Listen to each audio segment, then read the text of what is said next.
puainga, whaamanuia le nei au fia e maise lau e kālesia. Whaamanuia ia te ila tau o loo whaafonga mai upenga ta whailangi. Ma futa mai lo nganga i le amatanga se i o ina whai uina. I lo suafa Yesu. Amen.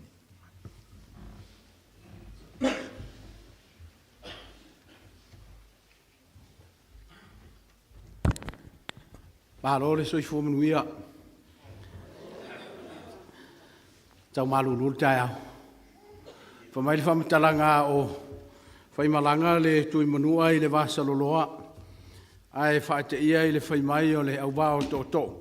Peia o le paa o le mali toa le ai sau. Whamai le tala a le tui manua e whape whiona u tau i loa e whamai ua mātou i loa si utila. Ua mātou wa ai i ulu la. Anu whamai leo le tala le toe ina. Whai mai le la. Tuu i ama. Tau whaa i tū matau i a waa. Ai whaa fiso ta i fola o sao tupu. Ua whitau i fola. A wā leo wau tau waa ai mai. Pasila sila mai. Ai o mātou tilo tilo atu. Ai ina ua parapalare fofoanga le tua ua waa le fonga waa. E le se la na whai mai e tuu i ama. Ai o le alo o le tua sa fio i le no fuali. Na tuu ina mai e whaatau tau le la au i korokota. Ina ia fiso o tai ma fitau i fola. O le tangata anga sala ma le tua. Na mafua ai o na tusi Paulo i Efeso. I le tusi o le Efeso mua mua whai upo e tolu. I au tau whawhetai i le tua i mea umalava e manui ai. I mea o le anganga ma manuia mai le tua. E mafua i sea, nai le whai upu e wha. Whamai o outou, na nai outou e le tua, a e le i whawa e ina le lalolangi. O le mafuanga le tau waiona o tātou whawhitai i le tua, amene? A wā lea ua tātou tau whiangai ma tātou whawhisangai i le alofa ma le anga le leie le o le tua. E le ngata o manuia i le tino, a o manuia o le anganga e au mai le nofo ali i o le tua. Whaafitai i lo nā lofa i lana tau singa i lo tau soifua ma lo tau wola o tātou whelo iai le nei tai au. Whaatalo whaatu e a vea iau e whai masui o le sunga i le tātou tofi i le tamara ngā ruenga i le mamalu o le tātou e kalesia. Mātua o le nofo a tofi a e maisi o le au talavou ma nai whana witi. Ma lo le soifua manuia. Patalo fat foi tātou paanga masani o wo mai masani a mas foi nisi o le kalesia wale au mai i tātou Sauniga li nei tai au ai o mata mai upenga o te whailangi o whalofa ma whaatalo fatu. A vea le nei sapati o se whaamanuianga mo o tau umalawa ai mai se foi o i mātou nei. Welcome to our young people. Today is the day that the Lord has made. Let all be rejoiced in it. Welcome. Have a good and a happy Sabbath to you all. Ya, mau sunga i le whawhengainga, ma alo le malanga manuia, le ua tātou whailoai, ia o maua pēa le malosi, whaafitai i le tua i lana tausinga. Whaamanaina i le tua, ia se upu wholo le nei tai au, whaamanuia ina ai le kāreisia i lana whaafongaanga, whaamanaina e le tua lana upu. Ia, tulai mai, tātou amataina le tātou Sauniga li nei tai au, i le viinga o le tua whaaselau ono se fulu mai wha.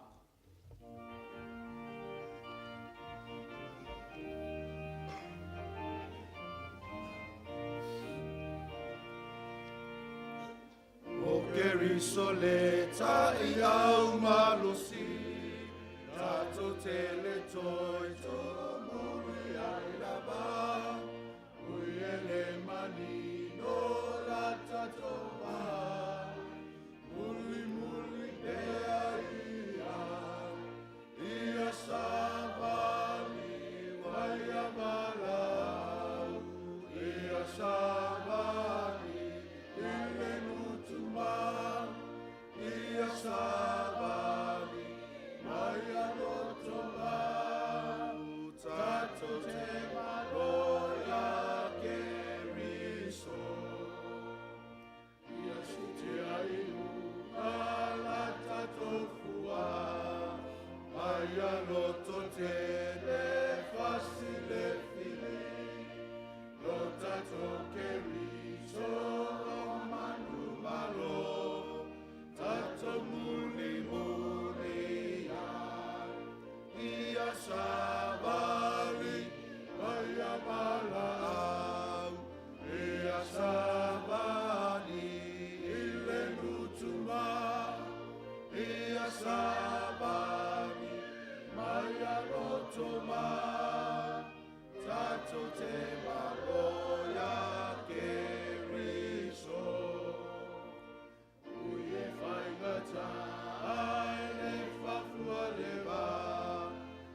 sabani ile nutuma ia sabani Maria lotuma tato te maloya keriso Tato whambaularo luma le tue ala le talo.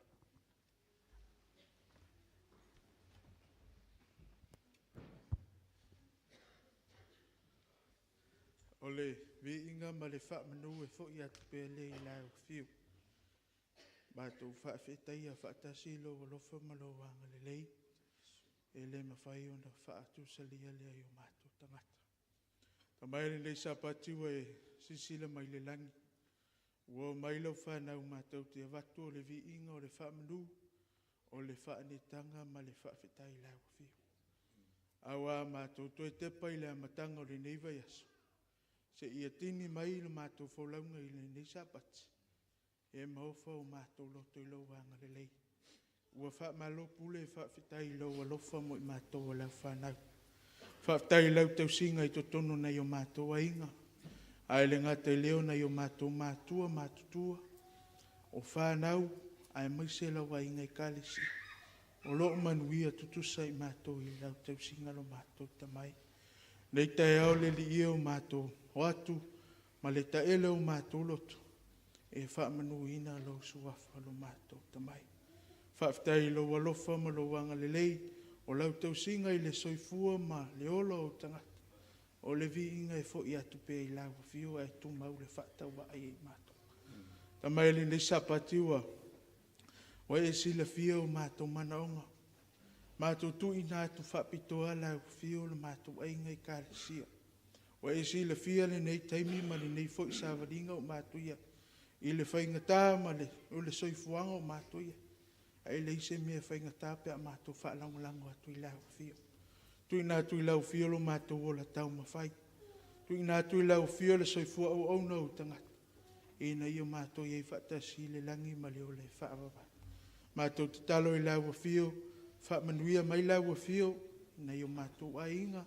Ai le ngate leo mātua mātutua lo mātai karisi. E iai lo wanga le lei.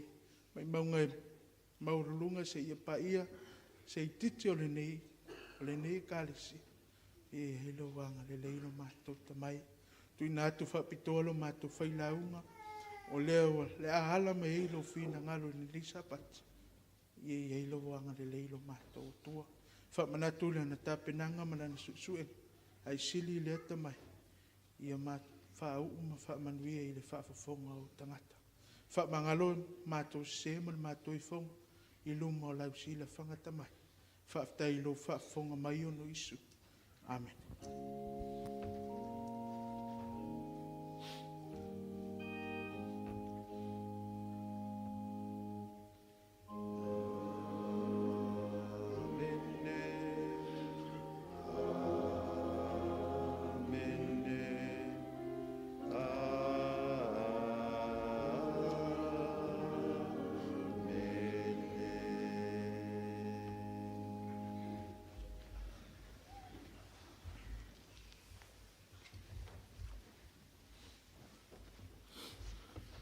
Palawa tu sunga te akono, tu tula i mai ma whamau popoina tau langa masfurwa.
mai alo wau la whaia talo.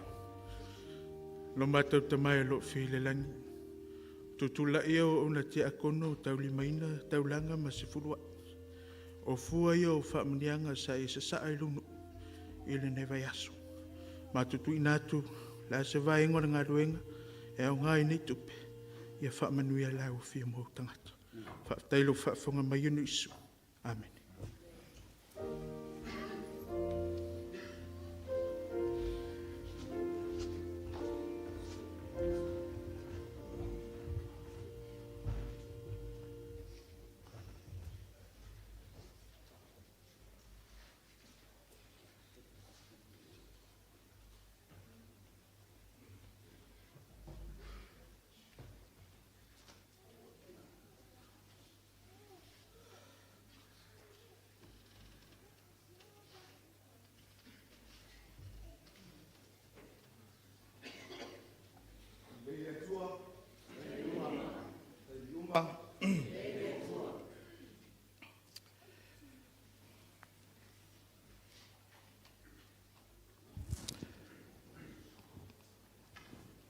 Mua I mea uma o na toe whaatalofa ma o wholofa atu I le pa ia malima malu o le tātou e kālesia, tā lofa lava.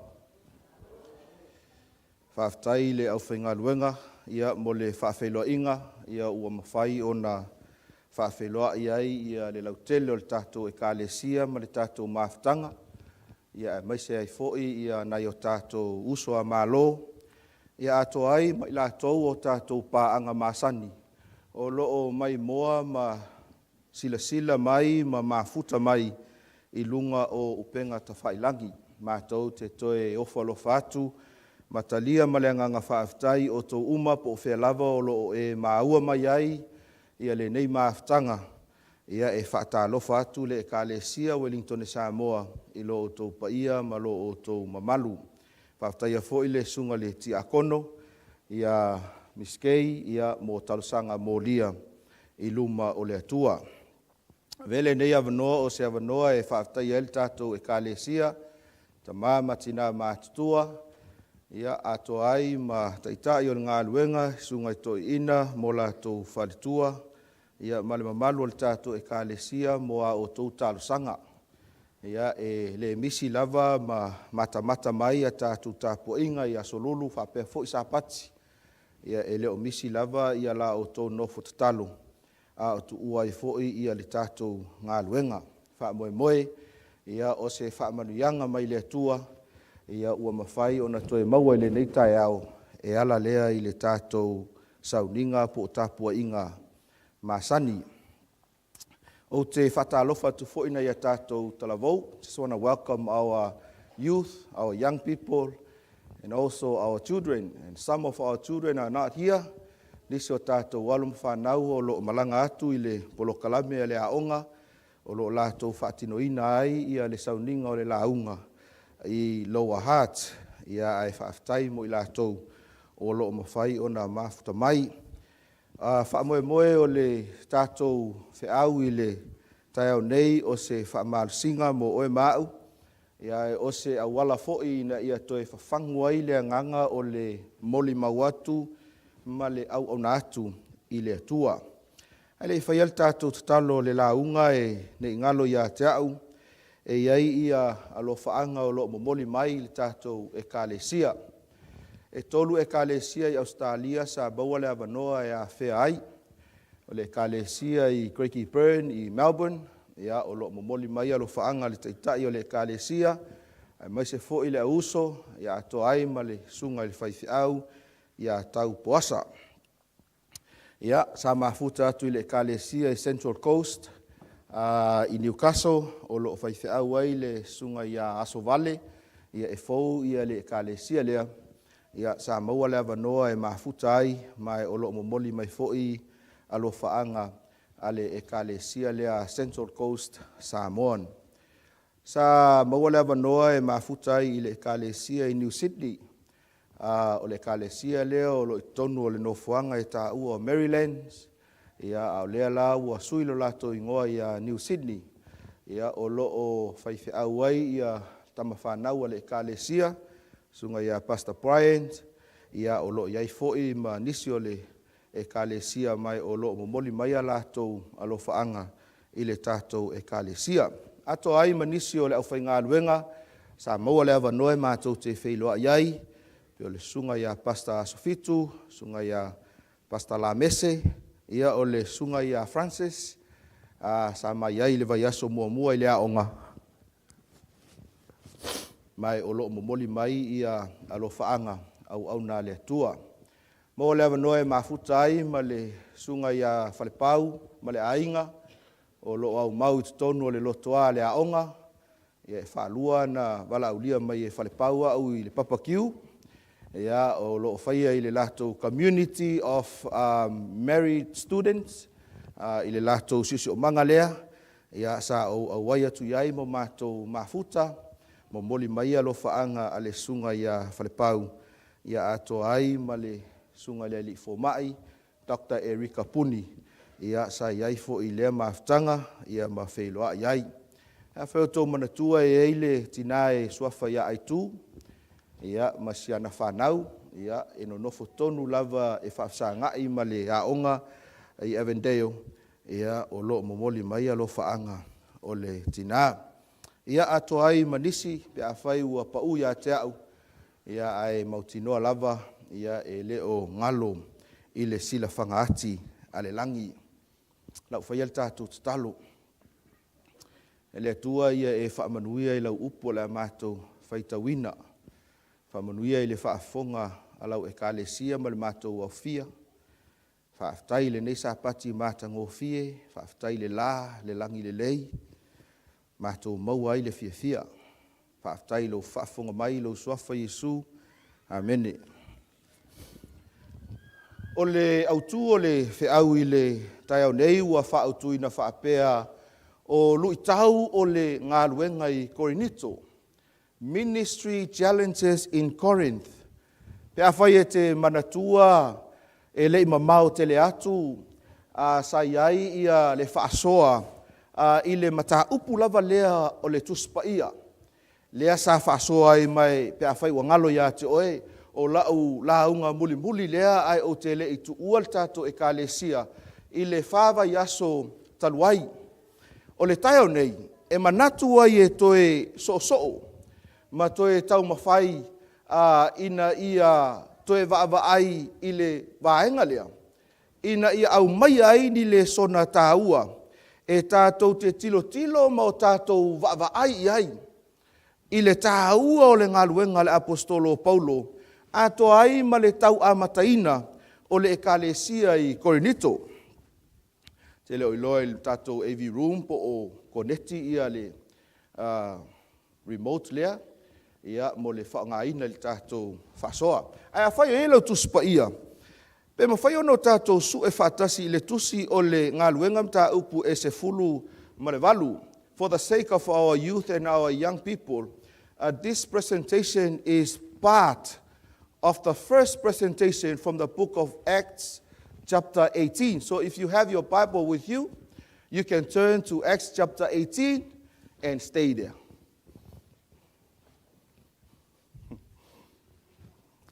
Su e le tusi o le ngaluenga mta upu sfuru ma le walu, a o lona whai upu mua, a se ia o i le whai upu e se fulu ma le tasi.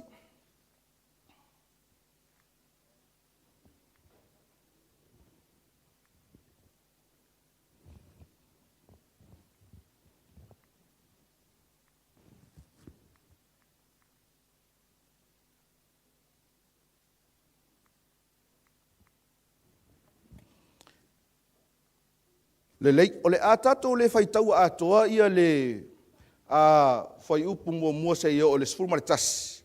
Ai tau lava o le sua ia i o lau tuspa ia. O na e manatu o le amatanga lea o le mata upu. Ina ia so solo le lei lau sila ma lau mai moa. I le vaenga lea o le tuspa ia. Ai o whai upu e fia whaongaina mo le tātou whaasoa i le tai aonei. O le whai upu e lima se ia o i le whai upu e se fulu ma le tasi. Whamolmole le tātou AV ia soani mai ia pe a whai e le o mwhai ona o la tātou remote. Fai upe lima se ia o le fai upe sfuma le tasi. O loo iai ia le whaperetania I lungo le tātou ie mo le tātou au talavou ma le tātou au fia e le malamalama le tātou ngangana. Ai mai se ai I lātou o loo mai mo mai upenga ta whailangi. Ai tātou o loo iai le tātou tusi pa ia Samoa. Sila I le fai upe lima se ia o I le fai upe sfuma le tasi. O fai upu I o le a tātou whai tau whatasi iai whaamole. Ea ua maua, a whai ua maua whai mai amene. Amene, se tātou whai tau whatas whai tau.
Amen. Ia wa tiki fo le box o le whaitawina o le tuspaia le mesa pati, amene. O le matua o le tātou whaasoa I le taiau nei ua wha autuina I le mau o loo maua I le whaata otom ta upe tolu, whai upe lima, se ia o le whai upe ono o le mau masani. Trust in the Lord with all your heart and lean not on your own understanding. In all your ways, submit to Him, and He will make your path straight. Whaatuatua I le atua malou loto atoa. I le vahenga mua o le mata upu le nei e se fuluma le valu o le tusi o ngā luenga.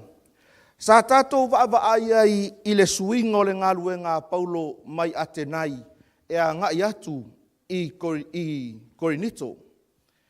Ain sa tātou vaavaai fo I tustusinga ali tamaitai perfecto e le na waita.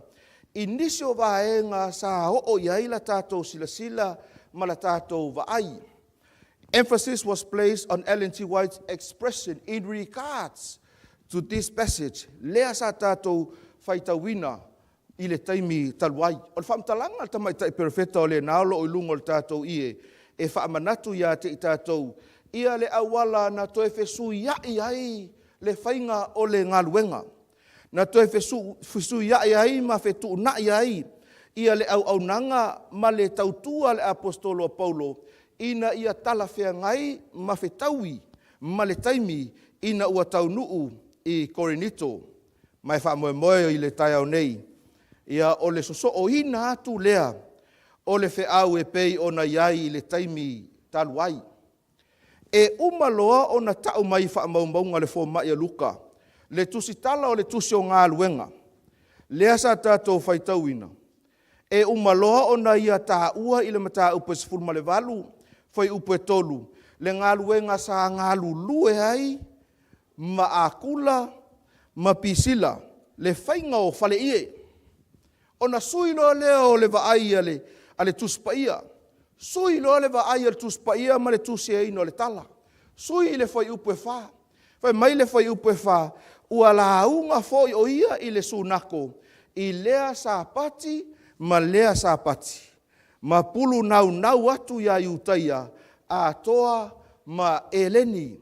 He reasoned in the synagogue every Sabbath.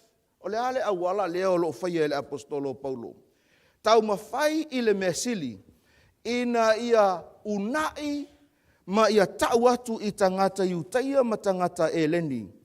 ia le fe'au e whaatatau i le sa tauro o Iesu Keriso.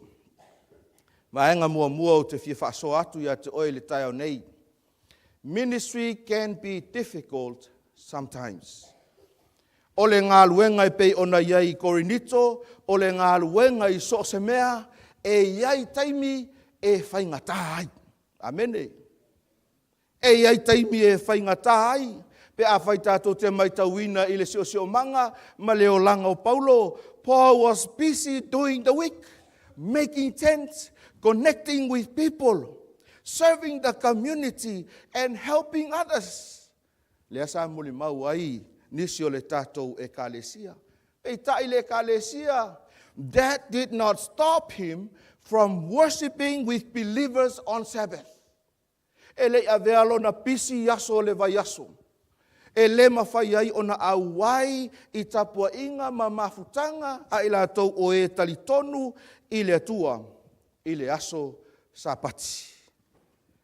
His desire was to utilize every opportunity e na te mauaina ina ia whaali ma whaailoa tuai le finangalo o le atua. Toti le fia le kalesia. O le whi au tūpito a Paulo o loo momoli i Korinito. O Iesu Keriso o ia na whaasa tauroina.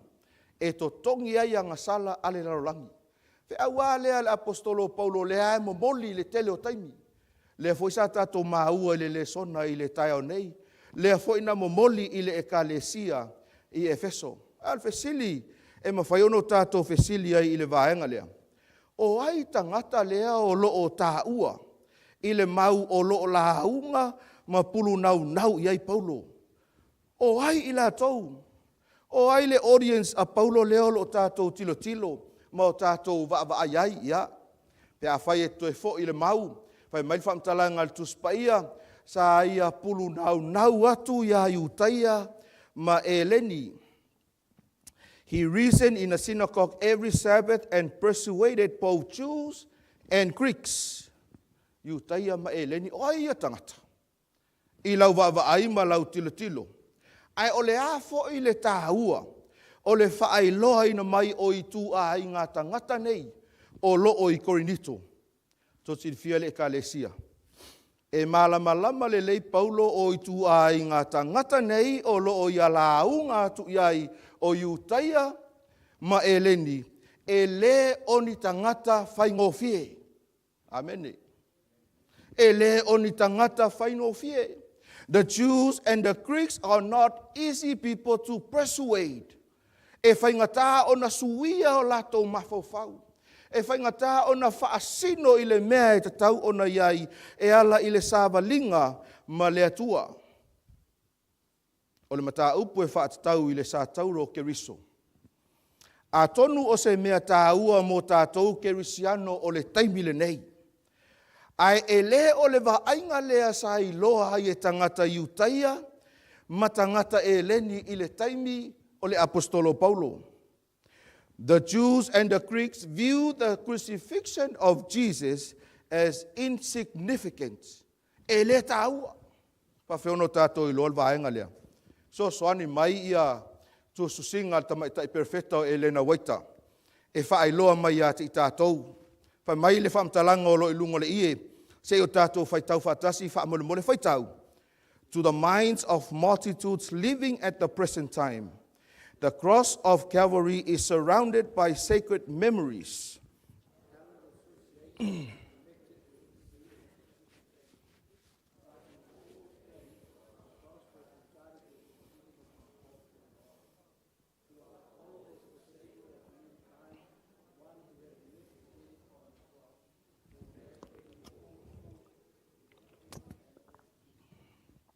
Mai tau mai le ekalesia le vahenga o loo tūsia le tamaitai perfecto e lena waita. Whai mai i mā whau ma manatu o tangata i le taimi le nei e ei oe mā. O le sā tauro o Keriso o se mea e matua i le leitele. O le sā tauro o Keriso o se mea e o loo pipi ia tuai ma mea paia e whaatatau i le sootanga o le whaaulatanga. Ai a le taimi o Paulo. A leo loo whaamanino o tui lungo le ia. But in Paul's days, the cross, what happened to the cross? the cross was regarded with feelings of repulsion and horror. E te e tangata. E pe o se mea le manaia. Mai fai mai le lato whamatalanga o le si itia ifo o Yesu o ia o le Mesia sa le tatau o na tuina i le sa tauro. E le o se vaainga le lei lea i le taimi o Paulo. Le wha sa tauroina o Yesu. Mafuanga lea na tusi ai Paulo i Korinito. Fai mai a ia i le mua le Korinito mua fai upo e lua se fulu ma le tolu. Ua mātou tā lai atu ia ke riso a wha sa tauroina. Fai mai leo lana whaamtalanga. O le mea e tausuai ai utaia ma le valea ia. Eleni. Fai mai we preach about the crucified Jesus. But to the Jews, it is a stumbling block. And to the Greeks, it's foolish. Fai mai whamtalanga al apostolo Paulo, o se mea e pitosili o na whaingata. Ai sea, langa o Iutaia ma e leni o lo i to tonu o Korinito o ni tangata whaingata. E le i whaingofie, i le tū atu o le apostolo Paulo i luma o Korinito. E la unga atu a e hula mai ai Iutaia. Ea, wei se kaimio e kua i lumanga ka e ulangia o i tangata.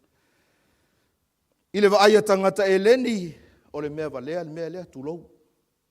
I le lātou mai tau ma le lātou vaai. O le fisili. O le a soulangona pe a whai o oe lea. How would you feel if that was you? But to the parents, how would you feel if that was your son? Or if that was your daughter? O lo tu malaunga atu. Ai esele mai tau o tangata. To our youth, how would you feel if that was your dad? O le aso langona pe a whai o lo tamā lea. E le I whai ngō fie. Ia Paulo ia le tūlanga lea. E ui lava o se tangata na malosi lo na manatu ma lo na mawhauwhau. Na wala auina o ia e le atua. Ina ia tālai le wheau o le whaalatanga. Ai I le waainga I le siosio manga o Korinito. O se mea e matuai le angatele. Toti le fia o le ase mea e tupu I se taitai. Se taitai na filifilia ai le lango ina. O le ase tau manatu I se tangata e filifilia e vea mataitai ai le lango ina. A le a foi so manatu pe a whai o oe o se taitai na filifilia ai le lango ina. Do you know what would happen if you were a leader with no support? Le se lango ina oe. Ia e kasi ale au alai. E tupu a. E fonga aku le pora e palasi mere kusi whamawai. You will be frustrated, stressed, your sugar level will increases. You just want to give up. That's it. Na fia la foa I lava o tō whinga matulanga I le ngaluenga pe a e maita watu. E le aia maseisi o fia lango ina oe. And you know what, church? I've seen that in this church. I've seen young leaders resign from church roles simply because there was no support. And that's sad, to be honest. That is sad. I'm sure Paul must have felt the same way. E ui lava e leo ia o se talavau. Point number 2. Malo ale ongsa. Mutual support in ministry is essential. Supporting each other in ministry is necessary. Mai tau mai le whamatalanga le apostolo Paulo I le tusi lea o ngā luenga mta upe sfuma le valu lona whai upe 5. Whai mai le whamatalanga le tuspaia. When Silas and Timothy had come from Macedonia, Paul was compelled by the Spirit and testify to the Jews that Jesus is the Christ. Pai mai whamtalanga tus pa ia o lea ua tau nuu Paulo ia Sila ma Timoteo na malanga mai, na o mai, na tau wasa mai i le wasa, na o mai i le ala. Ai whai mai na o mai loa Sila ma Timoteo, whamtalanga tus pa ia leolo o tau sila mai ai, o na tino lea o le loto Paulo. Nean mea lea tātou te wa ai i le tala lea. The arrival of Silas and Timothy gave Paul a boost to continue with preaching and serving the community. Amen. Whai anga o Paulo anga mea. Ai na tau nuu loa Sila ma Timoteo, pe o puruafi le alor malo.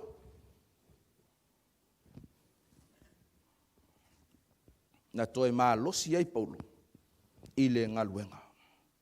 E le ngata na malosi ina ua Failauga i le tino, ua whewaa aiai, ai sa taha ua e Paulo i lana tusi i le ekalesia lava lea i Korinito, le malanga lea Sila ma Timoteo, e iai mea na o mai mala ua.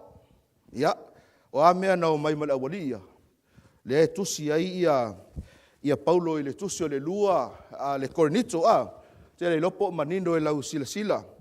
Ai whai mai le whamatalanga o loo tusia e Paulo i le lua le Korinito, ma tā upa sfumaratasi, whai upa valu se i o i le whai upa iwa. Whai mai, for the brothers who came from Macedonia, oi, Sila ma Timoteo, whai mai mō la ua ia na o mai Makedonia, na o mai ma au mai mea mana o mia. Whai ai le ngaluenga. On whai mai leo mo maua ala apostolo leo lo ta ua lava il vaenga lea o le tusi.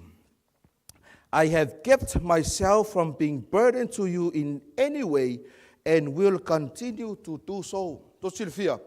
O mea ia na o mai Sila ma Timoteo, e le ngata na o mai e whaamalosi ia Paulo i le ngaluenga i Korinito, ai na o mai e au mai le fesosoania e kalesia, ina ia whaatino ai le ngaluenga i Korinito.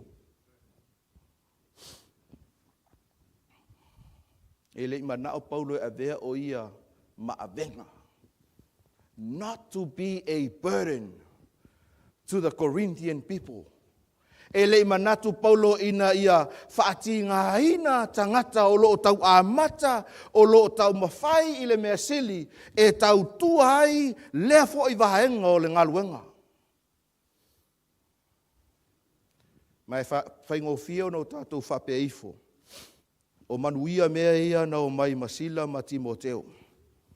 O tala a ave o le ngaluenga i Makedonia, a wā tātou te maua i le whai upu e lima, na matua i tino uai le apostolo Paulo, e whaatino le ngaluenga. E kalesia.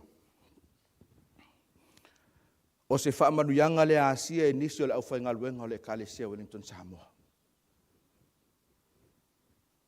Pastor Pululi pano le na umata mai o la unga. Pastor Penia Amina kauli le na umata mai o la unga. Who knows? Maybe this is Silas and Timothy. Atonu o Sila ma Timoteo. Lea na o mai ma whaamanuyanga e whawhanga ai le kalesia. Ina o wofi mai tono o whasa. O te tilo tu le tūlea ma le tūlea. Mo ko ki ngo u ala wali e whakau ako makufa. Tino u e whaatino le ngaluenga o le lave ina o nganga. O le tau nuu mai o Sila ma Timoteo na toe whaamanatu ai le wala awina le apostolo Paulo, ma whaamalo si ai lana au nanga. E tino u ai ma whinau. E whai le ngaluenga le atua. O le o mai o le au whai ngaluenga le kalesia. Tele isi e kalesia te tauna o. Amene. Fili le kalesia Wellington Samoa. Ona e manuia na o mai ma le au whai ngaluenga. Ai ei se ekalesia e tumu mai le au whainga luenga. Ekalesia ni. O tō tangata manuia. O tō le ekalesia manuia.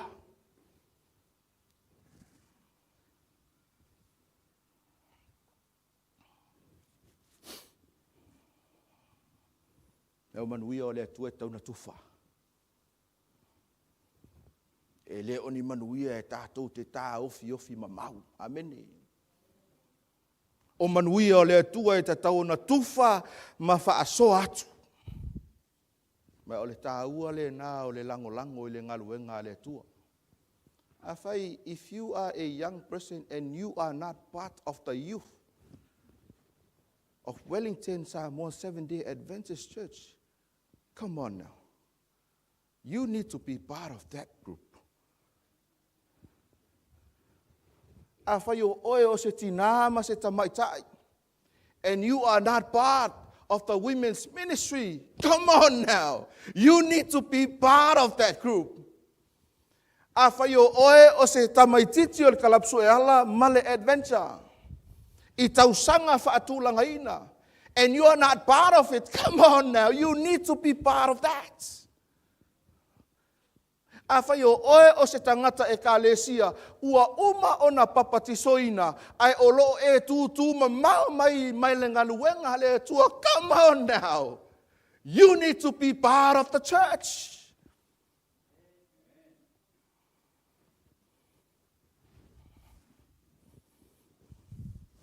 You need to support every ministry that we have.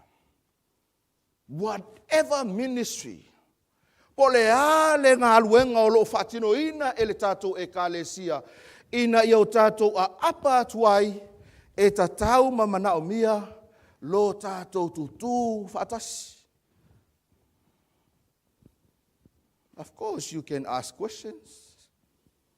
And we are ready to answer them.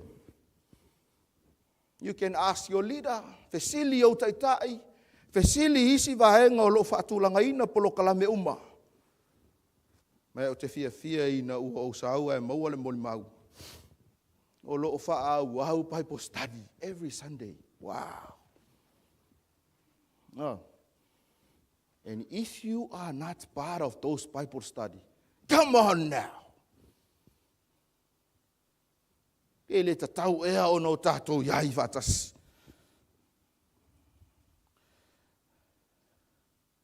Ina ua tau nuu ia sila ma Timoteo.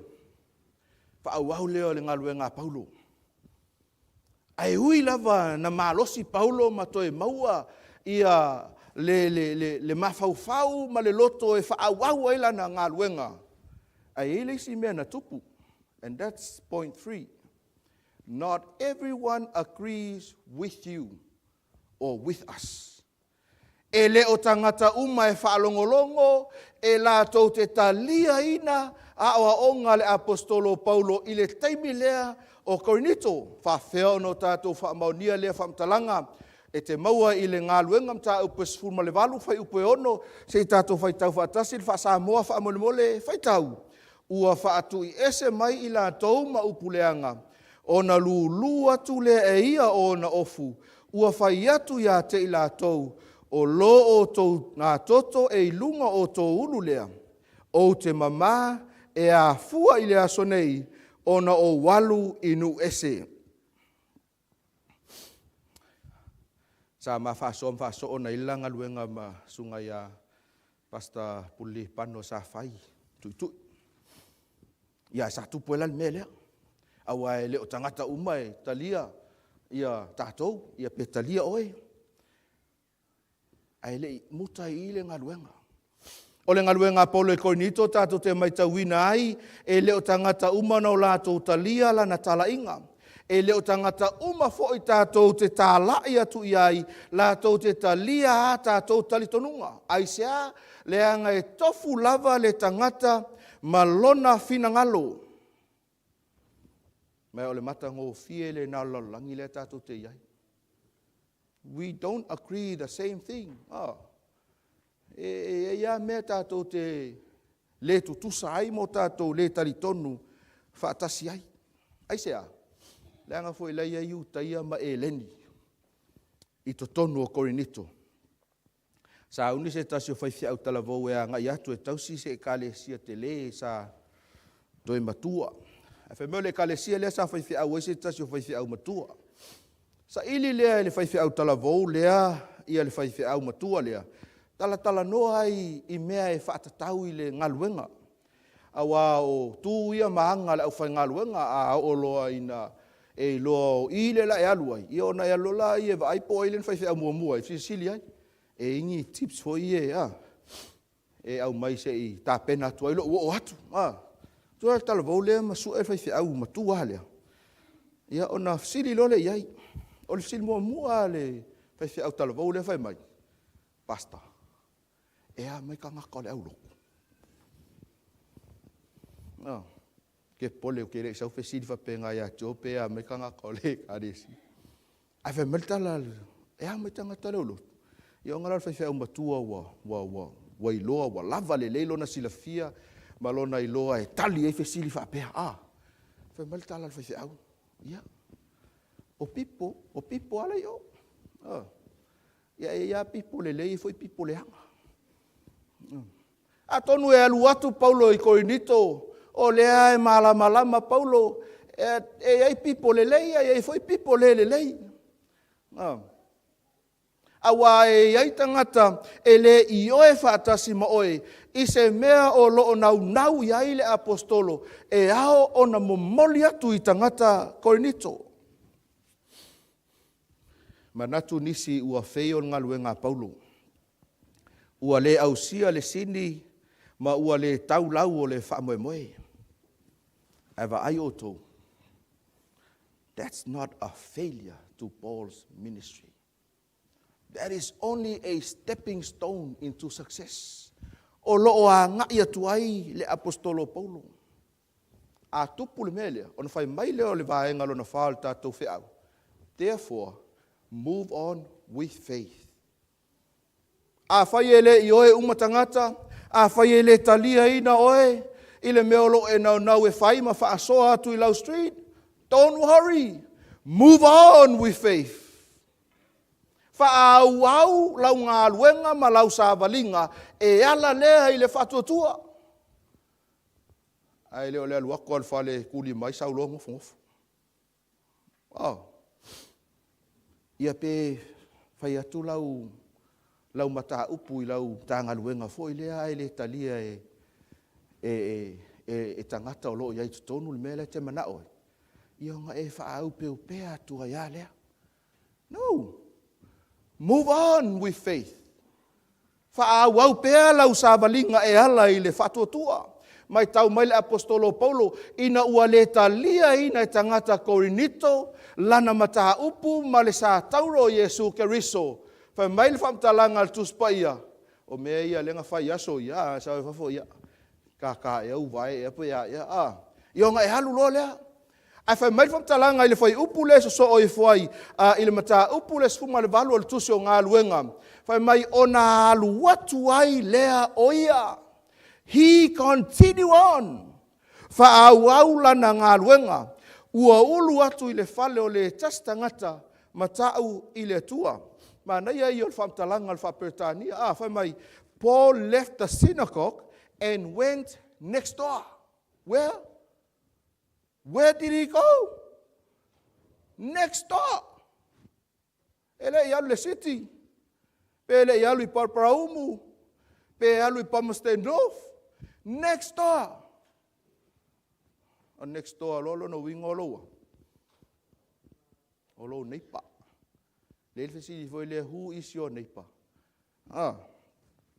Whaau, he went next door to the house of Tedious Justice, a worshipper of God. Crispus, the synagogue leader, and his entire household believed in the Lord, and many of the Corinthians who heard Paul believed and were baptized. Vai o toi le winga o tangata whinau. Never give up. Le winga o le tangata whinau. E le whapea ua le taliaina i le sunako, o na ngata i le sunako. Alu i whafo ma le sunako e, whaua ua klau la unga runga le au alanga le. He left the synagogue and went next door. O whalongolongo mai Australia i le mol maua si mo'o i le taimi na alua i lana tuaui. O le tala noa tua mea ia lai lunga le ea. Na alua i lana tuaui. Wow, what a blessing.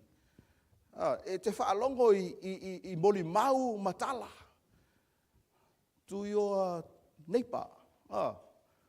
Si ilunga lo, au pea wha pea tātou ia lena o i tātou neighbor i tu whanga o tātou ato. Ua e o lo neighbor. Can I see your hands? Praise the Lord. Mai na o, na alu paulo alu tua oi. E vai la o tō le tala. E alu atu i lana tua oi. Ai whai mai whamtalanga le tuspa ia. E le o se tua oi le lotu. Whai mai e alu atu paulo i le tua oi. O le tangata e matau i le tua.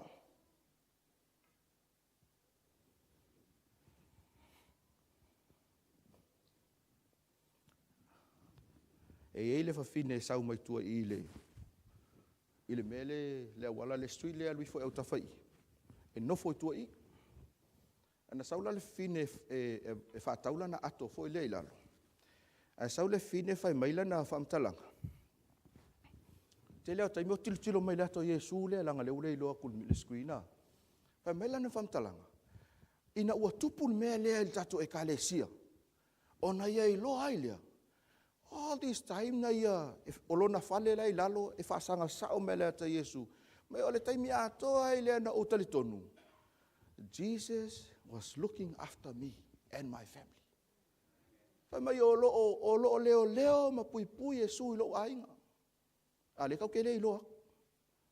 A la e kilo mai lea ka lea. What a story, ya. Te le ilo ia te oi. Ia o ke li iwa ui al kala ngale fingi. E wha maa losi e fo ilo loto i le mea e hao o na whai. E lua ingoa ia e taha ua i le mau. O le ingoa o le tangata e ingoa ia Yuso, i le wha Samoa, ia ma le tangata e ingoa iai. Kilipo, e leo ta ua mai ingoa le isi vaenga. O Yuso la le whai mai o le tangata e matau, o le tangata e tāpua i le tua, e tua oilo na fale ma le farisa. Awa ngā kofu o pau le ma le farisa, next door lo. E tua oilo na fale ma le farisa. O le tangata le suafa ya kiripo, whai mai o ia o le tangata e pule ile sunako.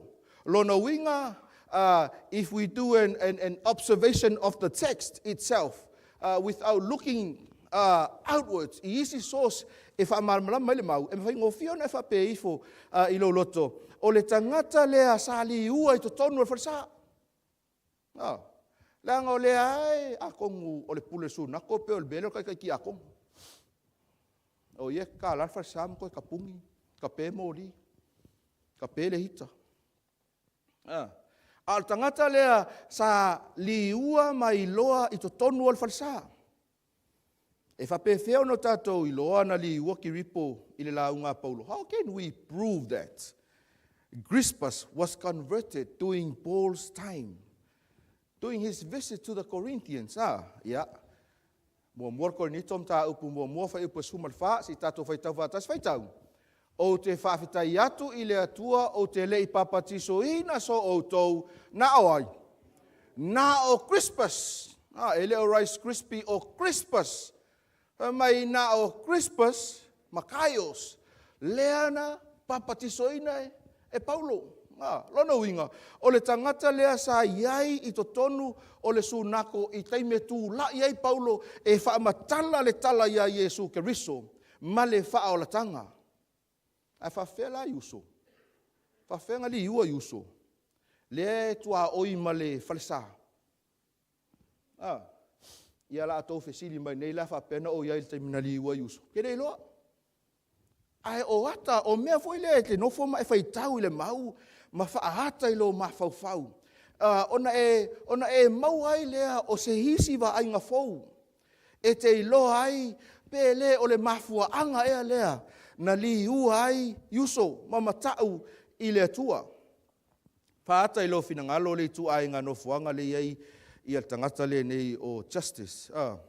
Whai mai, he went next door, whamtalangal tuspaia, to the house of tedious justice, le tangata e nofo I au tafa o le whalesa. And this is my own imagination. E matua te vele te whai tau atua na e mo I ini lea, e ngā lue lea nganga pa I o lea tua. E masa ingo whenga mea. E ngā lue lea nganga pa I o lea tua e whaamatala tua te oe, po le hase isi wa ainga e te ilo. I could imagine this man sitting outside the deck of his house, enjoying the breeze of the Sabbath. As the Jews and the Greeks make their way to the synagogue. Whai mai, iho mawhauwhaunga na o au, o loo nofo ai le tangata lea I lo na whale, ma wawa ai mai le hangai mai o tangata I le malu. A tonu e fia le li I le whaalongolongo I pesenga I taimi o Sauniga. You know, doing our praise and worship. Yeah, we hardly have praise and worship. Well, let's do that again. Maybe there's a uso on the other side of the church or next door. A tonu e fia e whaalongolongo I pesenga I taimi o Sauniga. Po taimi fo I e la haunga, ma tele a isi polo kalame whaale lotu. I le moanga o le vao e wa ai mai uso o isole. Ma ngai e whaalwhangi o ki a kongo le kalesia. E o mai uma e mo le vao lato e kalesia. A pe uso, this is a good church. E a vai meleng fo ngofo I a lesi ala e moa e to tasi a mai sole. Ale kongo I a nge kausanga. Ia polo kalame e whai ale atinama ta mai tai. A wao o yuso lea o lo o tu atu. O le li o lea ma le pā. O lo iai le falesa. Fia e vai mea ia. E fia e sau I fafo e mata ma whaalongolongo. Wa ai mai lo yuso o lai misa kule e kale sia kapaka. Wawe anko e kosorango foi kongo e lafi. Al tangata lea next door. O lea ua aluatu Paulo maalu o le tangata e matau I le tua. Let me ask you, church, how is your neighbor? How is your neighbor? O a mai lo tua oi. O ei lo neighbor. O ei lo na ingoa. O ei lo me whenga luenga. Ia e le o whai atu tau te su e nā mea. How is your neighbor? O enjoy e lo neighbor lo iai I o ma a vea I o e maana neighbor. O I lo neighbor o e te loto sfitu. O I lo neighbor o e te sapati. I le ao a e le po. O ani pese o lo e whaalongolongo ai, o lo langona mai e lo neighbor. E whaafia o na lua misa I le vai aso, a o whaalongolongo lo neighbor.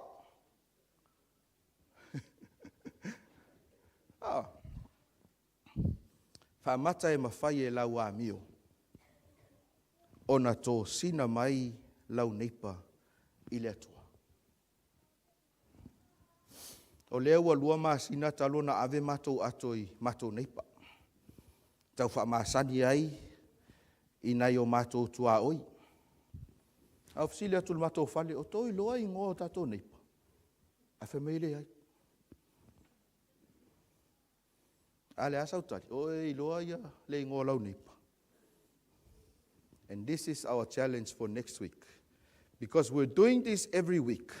And we're giving away bags every week. I want you to take those back to your neighbor and start a conversation. Ask them, hello, my name is Henry, and your name, sir? Oh, okay, thank you. We'll see you next week. That's it. Mereng ole ave le stal no. Ole ngau ka ku. But start a conversation. Taltala noa. Whaasoa ia ile lei ma le sili ese o le atua. E le na o yuso ma ki ripo tangata na maua ile amatanga o ngā luenga Paulo. Whai maile whaai unga o le mau. O loo tūsia i le vaenga muli. And his entire household believed in the Lord. And many of the Corinthians who heard Paul believed and were baptized. E leo tā ua ingoa. Ai e a vea le tangata e tō tasi. Ma tangata e tai na mai. Tangata e tō tele. Vaenga muli. Divine assurance and support in ministry. O le whaamalosi ale langi i le ngaluenga. E maua i le ngaluenga mta upasfulu ma le valu whai upe iwa se i o le whai upasfulu se i tātou whai tau whatasi whai tau o na whetalai mai leo le ali i a Paulo i le whaalinga i le pō. Aua e te whewhe a ia e tau tala atu. Aua le whaalolongo a wā o te ia te oe. E le ai fo i se tasi e oso mai ia te oe e whaasau wā ia te oe. A wā e toa tele o utangata oile nei ai. Direct message from heaven. O le wheau tu sao ale langi ia Paulo a o iai i Korinito. A tonu na iai ni langona pala ai o Paulo i le vālea. A tonu na iai ni o na manatu e fia solomuli. E fia tu ua le ngaluenga. Ai na o le atua na te silafia, le tangata awa e ati lana silafanga. And Jesus appears to Paul at night. Whai mai na aluatu ai ma whaali ia Paulo i le pō. Ma o te manao ina i o tō ilo le mele nei. I want you to hear me out. This was not a dream. It was a vision. O le miti e te ala ifo te māsalo-salo, po se mea moi, po se mea pepelo. But it was not a dream, it was a vision. Na whaafsanga iei Paulo ma Yesu, ai whaailoa atu a Yesu, ma whaamatala atu ia Yesu, e whaamalosia ilo na loto, mole ngā luenga ale tua. Kai mai e ale whiau. Do not be afraid, but speak. Do not keep silent, for I am with you. O toula ia fefe tala noa, ile taimile avele ato. Speak. Do not keep silent. O le aso langona e kalesia. Pe a whai o oe lea ua tu sao mai ai le whiau mai le langi. How would you feel if this ever happened to you? Jesus, tu mai sao lava le whiau a Yesu e whaamalosia i oe. Ta mai ia le vaenga muli o le tala lea le ekalesia. Ina ua uma o na whaamalosi mai le atua ia Paulo. O na whai mai leo whaamaumau ngā luka ua ia nofo atu ai pea o le tausanga a toa ma masina e ono.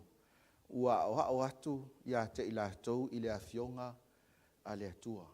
That was a bold decision.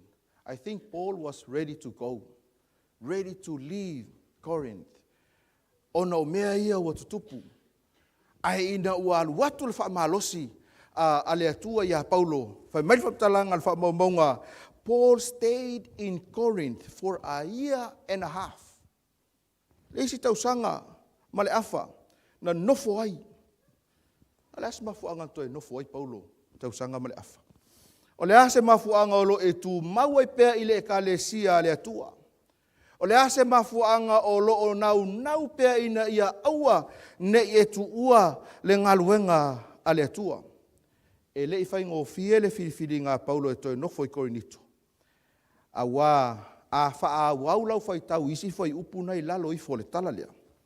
E tele puapua ngā na o ia Paulo.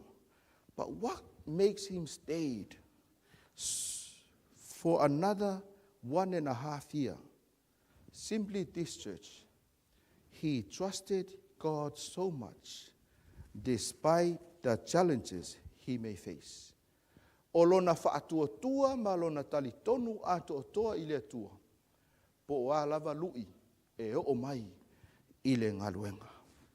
Whai mai tātou mau au tū, trust in the Lord with all your heart. Lean not on your own understanding. In all your ways submit to him, and he will make your path straight. I le suafo Yesu. Amen.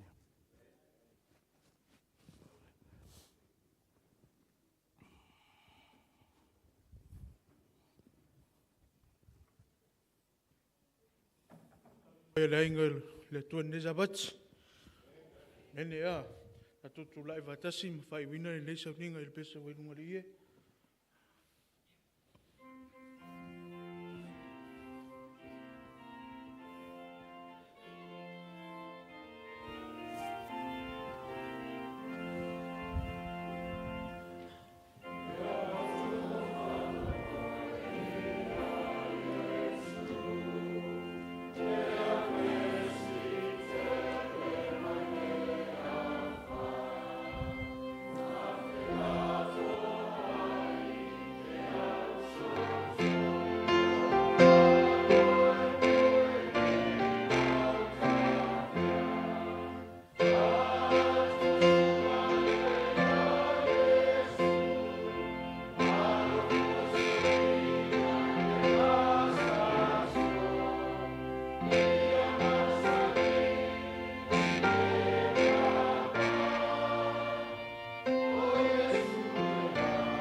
Whaafatai le atua i le avanoa sa mātou whaalongolongo ai au awhionga. Whaafatai le whaamanatu. Whaailoa mai a te i mātou e iei lui o le ngā luenga. Ai sili ai o mātou mawhauwhau mō lātou whinangalo.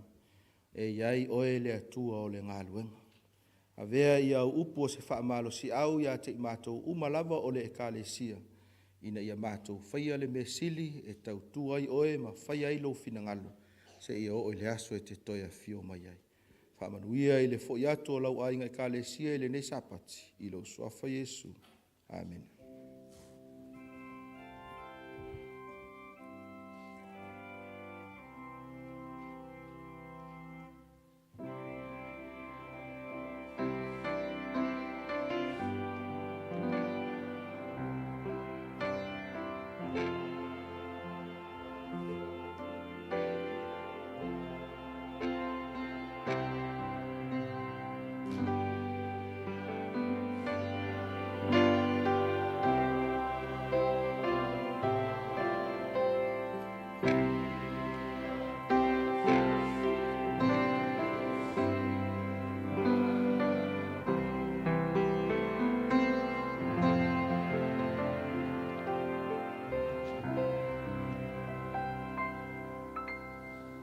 Tato lala mai lalo wha moli.